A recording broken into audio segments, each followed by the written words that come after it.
right there. This portion of the engine right here is part of the EGR system.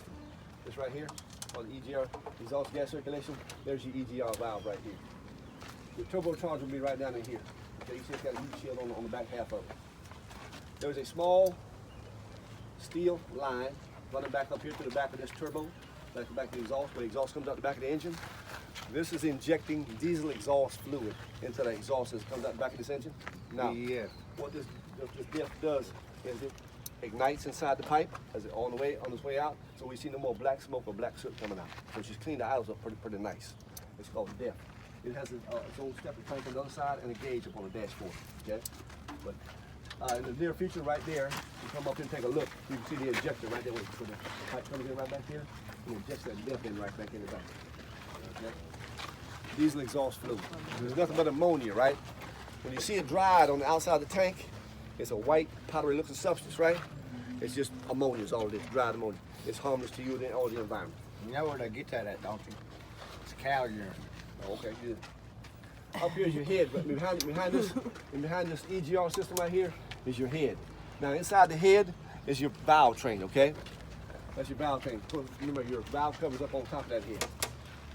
Back in here, in the back, the big portion of the engine is called the engine block. This is where your pistons and your crankcase are located. Down here at the very bottom of the engine is your oil pan. Okay, we're talking about 10 gallons of oil in these engines, right? So if I'm a gallon low, that's like being a quart low in your car pickup truck. Okay, 10 gallons of oil in this thing. That's your oil pan down below. All right, now, up here on the top, I've got the big black box up here in the front. It's called the radiator. It's got your coolant inside of it, right? Got a top radiator hose right here. You got what's called a fan shroud that encases this fan shroud. Of course, you got here have your fan. You got your fan hub. These fan hubs are temperature sensor. That means the fan will start spinning at a certain temperature, right? It will stop spinning at a certain temperature. Now you're going to have belts. Most of these belts are what we call serpentine belts, right? One belt runs several different items. So when you're inspecting these belts, what we're going to do is we're going to stick our finger in between pulleys, right? We put in between pulleys, we're going to push on the belt. That belt should not deflect more than 1/2 to 3/4 of an inch. These belts cannot be cracked, torn, frayed, or missing, right? They should not be essentially dry rotted either.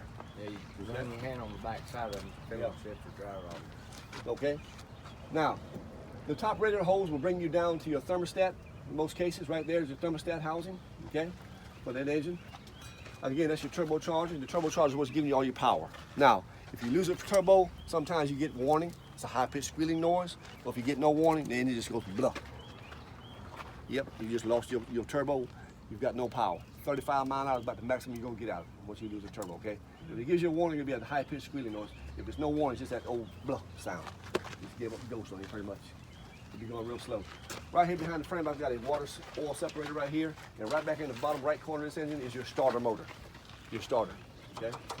Of course, the starter engages the flywheel on the back of the motor to get it started up for you. Now, right below this radiator hose coming down from the top here, this is your AC compressor, air conditioning compressor. You need to have a working AC on the truck at all times. Why? You gotta be able to defrost those windows. You gotta be able to sleep at night too when she's hot like this, right? So you gotta have a working AC. That's got Freon in it, so it should be properly mounted and not leaking also. These lines right here, these are Freon lines. Have lines, Freon, okay? This is your condenser. This is what does all that sweating and drops all that water on the ground, right? Coming from the condenser, right? That's why she's all rusty looking right now. She sweats a lot, especially when you got a good working AC. So I don't want to see any leaks of refrigerant on these hoses anywhere. I mean, these hoses, I see no abrasions, no bumps, no cuts, and no leaks on any hose. When it comes to radiator hoses, heater hoses, AC lines, hoses, you name the hose, you got to inspect it and look for leaks and stuff, right? Make sure they're properly mounted secured with bands in most cases, okay? Now, if you notice, I'm pointing to or touching everything I inspect, right? You're going to have to do the same exact thing. You have to prove that you know what to look for and how to inspect it. You've got to be able to give at least one defect per item. At least one defect per item. If you don't do so, you don't get credit for it, you see? All right. Down here is my alternator. Consists of a belt, the alternator, and a wiring harness. You see the wires on the back of it, right? Yep. So when you're inspecting this stuff, you definitely got to put your hands on it. Now, you saw I had gloves, right? These things are hot. They can burn the crap out of you. They can also poke holes in your hands, right? Got a lot of sharp items on here, right? So you should be wearing coveralls and wearing gloves when you're inspecting things, okay? So I'll be checking bolts, putting my hands on things, especially wiring. I'm checking for loose wires, bare wires, missing wires, right? And all wiring harness needs to be inspected. Every bit of it. Make sure it's all properly mounted secured. Wires aren't just flapping in the breeze, you know, loose or what have you. Everything's got to be properly mounted secured. So in the real world, guys, you're going to check every piece of your truck, every piece. But thank God on pre-trip day, you're going to be checking every piece. Okay? We'll give you a handout with exactly what you got to check.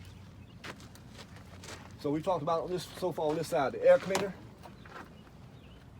the turbocharger, your alternator, right? Alternator. Okay? Radiator, top radiator hose. That's about the only thing you got to talk about on your pre-trip, on pre-trip day. All this other stuff I've covered on this side won't be necessary on pre-trip day. But in the real world, it will be necessary. Okay? All right. Okay, let's go ahead and move to the other side now, please. Yeah, it's a shade. You guys move over to the shade. I'm going to pull the truck out a little bit more so we get some more shade. Go back and see everything.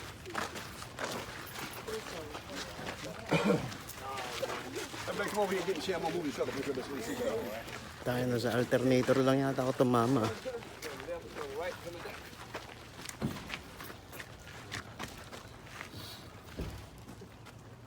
Kinanginan tuturo na tong tuling magturo ang puta. Hey!